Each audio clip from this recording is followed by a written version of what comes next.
Hi everyone, this is wife and husband Lopez from the Lopez Garden, and today is Easter, so happy Easter to everyone that celebrates it, and whoever doesn't, have a lovely Sunday.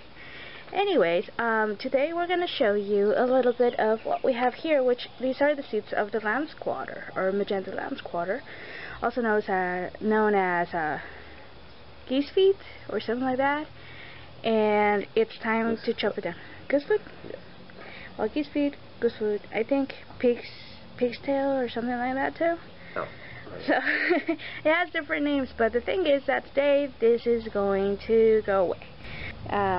So what we wanted to show you is how the seeds look. As you can see, those little black dots, those are the seeds, and we have lots and lots and lots of them around these plants. So we're going to take a bunch of those, and as you can see, in some parts it even changes color from green to kind of magenta. And I guess part of the name of this plant is that every so often in the flower, while it's growing, and the plant in the base of the stems, it has that magenta color, so you can see, or in the base like here. Today it's a lovely day, and we wanted to show you a little bit about the garden. This is gonna go as we've mentioned, and what else are we doing today? Oh, and then we'll, in the place of this, we'll be planting Egyptian spinach as a summer green.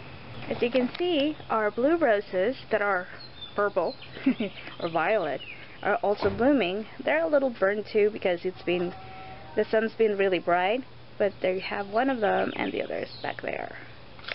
So on this side right now, what we have is our Saturn peach tree, and as you can see, there's some fruit in there. Originally, you were gonna remove some of the fruit that was growing, right? Yeah, but it's doing it itself. So we found out that it just drops it by itself, so you don't really have to figure out which ones you want to knock down or not. So they told us that it's better for the first year not to have too many fruit in the branches because of the weight and all that stuff. The tree's still settling. But even though it was growing a lot of fruit, as you can see, we really didn't have to do it ourselves. It just did it by itself. I mean, we didn't have to do it for the tree. It did it by itself. So that's doing well. If you're wondering about the size, I think this one down here is the biggest one. That's my hand. And here, more or less, so you can have like more or less a reference to the size of what the fruit looks like. And then, well, it's growing leaves. As you can see, the flowers are all gone.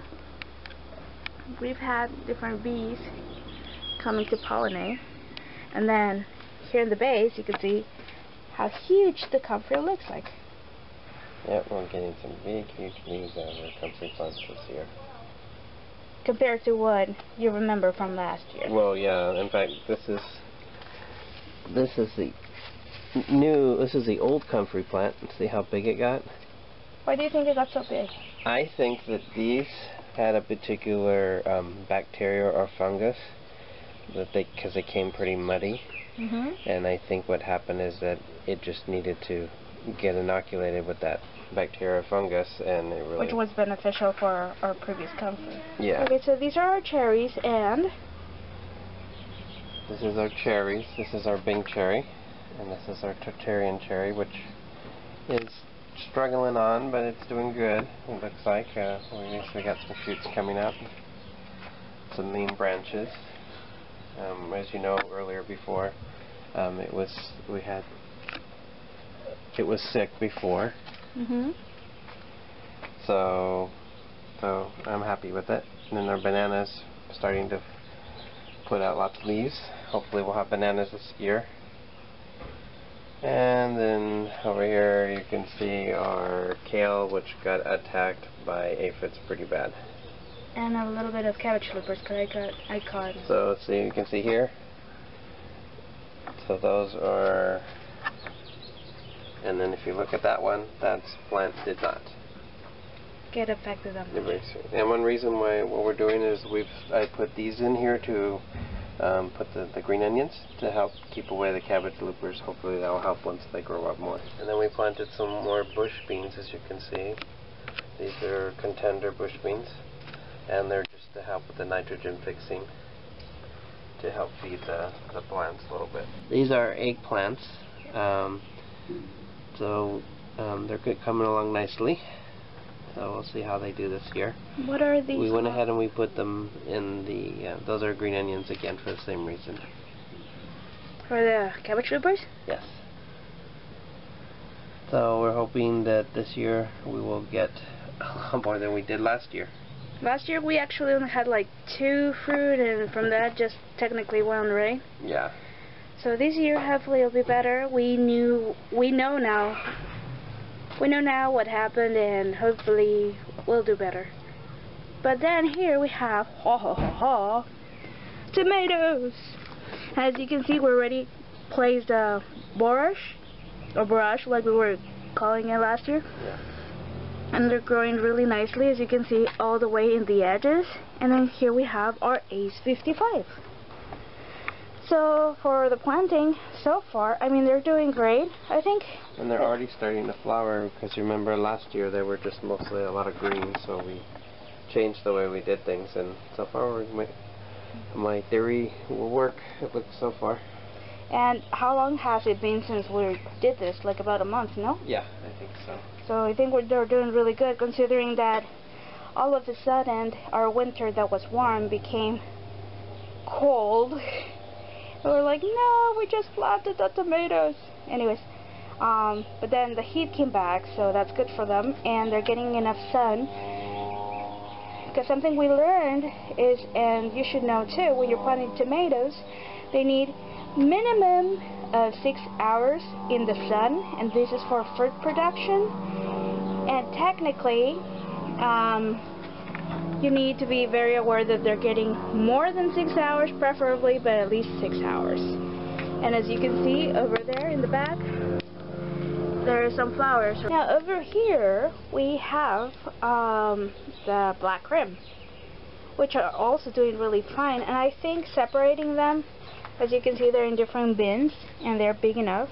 And I think this is better, because last year, even though they grew okay, I think maybe they weren't getting enough sun because they were too crowded. Or what do you think? Yeah, I think so. So now that they're separated, they can get enough sun, since the sun goes like this way, and both planters will get enough sun and will get enough tomatoes. As you can see, we're already having flowers, and this is getting to the point that they're still growing. There's growth in here, and they're pretty tall. Yeah, these are ones we grew from seeds, so they're a little bit behind these. These were... the Ace 55? Yeah, the Ace 55 were actually bought from a store. And hopefully they'll be good. A store or a nursery? Yeah, from the nursery. And then, well, the black cream, as has been mentioned, we grew from seed, but it's still kind of, well, it's almost the same size, so it's catching up. Yeah. And the borage is also doing great, as you can see. Here we have the peppers, and I really don't remember the order of colors, do you? Yeah, this is orange, red? No, this is yellow, orange, red. And if we're wrong, well, we'll see when they come out. Yeah. But I think in the first video we mentioned the order, and then we'll see how it's going. Those are the Italian sweet peppers, so they're almost getting tall enough where we can cut them back, because that's another thing we're going to do this year. We're going to do the Praxis method. We're just going to trim them and make them very bushy, so we don't need to have supports. And then we have a little plant in here, which is the cilantro. Is it? Yes. You call it coriander too? Or coriander, yeah. So that's our this is a companion plant that we did last year, and it worked well, so we're doing it again. Okay, so these are cucumbers. As you see, they're coming along a little bit at a time. They're just waiting to get some more sun. But they are growing cucumbers, so thank God for that. And they seem to be doing well even with the shortage of sun, which we will be changing, hopefully, as the season goes. So these are our bush beans, another again for nitrogen fixing that we're using for our other plants, and plus you get beans out of it. So these are French string beans. They're really thin. And then as you can see, the miner's lettuce is starting, that we just went ahead and we didn't eat this year. We went ahead and just let it seed, so that we'll have a bunch during the winter, letting it flower and seed. That way we'll have a bunch. We'll probably end up buying some more also. So as you can see, we've got some, it's forming some beans, which I didn't expect it to form that fast, but as you can see, the bush beans are not getting a lot of sun either, but they're still producing beans, and that will change as the season goes on. This place gets a lot more sun. And as you can see right here, we have our herb garden, which has been very prolific for the moment. We see the lemon balm growing, and we see, do we have mint again or no? Yes, there are 2 types of mint. So we have 2 types of mint now, and we have, this is the sage, right? Yeah. And It's we, starting to grow. what else do we have in there? So we have, This is a Swiss chard, yeah. and then we have some of the Russian kale, or rainbow kale. Is it rainbow kale, this one? Russian. Ooh, okay. That's Sorry. the Russian kale. And then what else do we have? And then this is Greek oregano. That's thyme that's survived. Can you believe it? I can't. This one. It's actually living and it's growing. I can't What's believe I this? haven't killed it yet. That's global basil. Spicy global basil. As you can see, it's pretty small. Yeah, it will stay. It's a real small compact. This is another global basil. This is tarragon, which is not doing too great. I don't think it likes it here too much. This is one of our favorites, of course, lemon balm. This is the sweet. This is sweet mint. This is peppermint. This is, you can really smell the mint. It's very strong. This is the Greek basil. And then you have another type of basil back there. Yes, it's the purple basil that's kind of doing, it's doing better upstairs, I think. But it's growing. This is the pineapple sage, which is a good, what do they call that? A good spice? Hummingbird. Oh, attractive? Yeah. Good hummingbird plant. There's some Jimenez baby basil that survived from last year that we planted. Yummy. And you can smell all the beautiful aromatic herbs here. Yes. Yay. And there's a Greek oregano. I think I already said that. And then we have the parsley, since we had it before over there. It's kind of doing okay. And that's the herbal garden for We them. may be getting in it. I was thinking of getting an Italian Basil? Not basil, I mean Parsley? Italian parsley. Yeah. So We'll probably put that. we'll show you when we get it. So these are the lettuce from last year. Just these here. This is the same thing we have Swiss growing. chard. We have the pink. This is the pink variety, the red variety, and then we have the I think that's a white variety growing there that we transplanted. And then we have the rosemary. It has survived. Yes, it's starting to come back. It's doing very well. And then, of course, as promised, The recovery of the Jaguar one. going absolutely nuts. In fact, it's just growing like a monster. Which is good because the tea, as we've mentioned several times before, it's very good. Yes, it's very For good many for tea, and then you can put it in salads and all kinds of stuff. Now this is the blueberry over here. And we have like 3 blueberries here, right? Yeah, we have 3 varieties. Well, we have 2 same variety. This is a southern, what's that, sunshine blue? And then this is the blue sharp. As you can see, the leaves are different and the berries are bigger. This one blooms all year, but it needs to be cross-pollinated with another variety. So that's why we have the big one over here. Yeah. So it will do better next year. Right now it's doing pretty well. Strange saddle. Yeah, but next year it's just going to explode berries all over. And then we have the dragon fruit, which is not producing anything, but growing and growing and growing. And I love it. Crazy. And then we have more lettuce beds. More lettuce, which we're going to clear out. I think I'm going to clear them out today. Or this week, so we won't have those anymore. And put those away. Clear up some of them. The arugula is doing good. Because it likes It's it. flowering. It's even flowering, as you can see. Yeah, we bought this. It was a tiny plant from last year, right? So it just took off.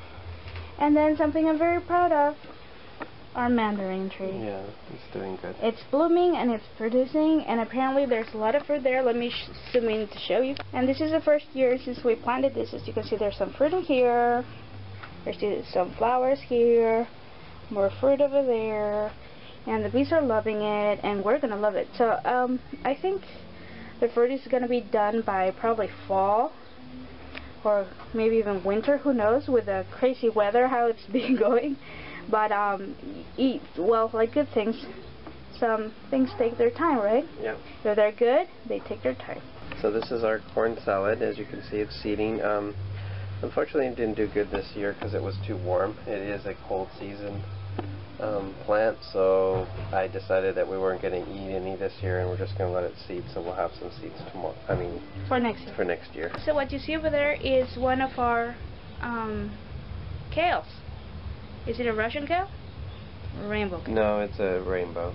That's a rainbow kale from the kale bed that we used to have. If you remember from previous videos, some of them we just put them in individual pots and then plant them around the garden. And we'll eat them every once in a while, but mainly this is going to be for seed. As you can see, the chickweed is still going strong. It's seeding right now, so that will be a nice place. We'll always have chickweed there, so that's a good thing. I did like it, right? You liked it in the salad? Yeah, in the salad really it tastes pretty good. Yeah, so... And it's also flowering. Yeah, and it's flowering and seeding, so that's good. And I guess here it doesn't really get out of control. It seems to be staying in its own area, not really spreading out anywhere or going crazy everywhere, but if it does, we'll just eat it. In here, as you can see, the blackberry, the one that we already had since last year, it's showing new growth, which is pretty good. And the new blackberry, this is a thorny blackberry, as you can see. But if you remember, we also planted some thornless, which is down there. And those seem to be starting to take off slowly. So I'm happy with them. So those little dark, that one and that one, those dark leaves that you see there, well, those are the thornless blackberries. So they're growing, that's good. They didn't have any leaves, so that's the new growth.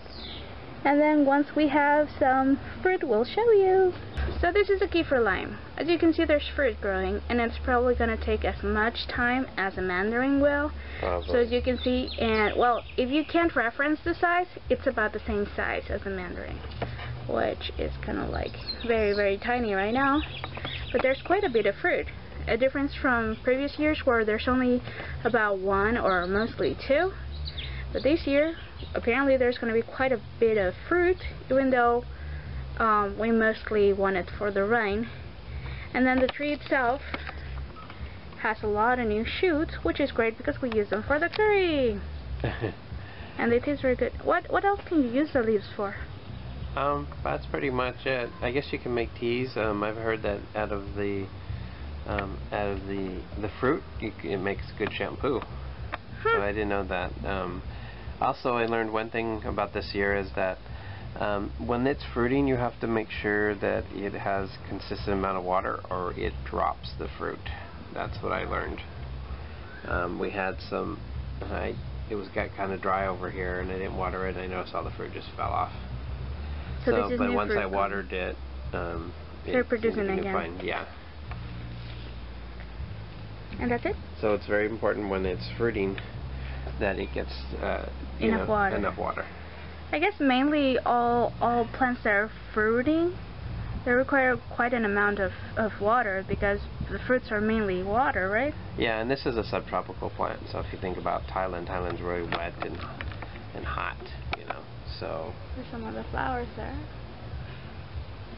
And well, for anything else, I guess we should ask Google to see what other things we can use this for. Or if you have any ideas, please let us know. So, thank you for watching.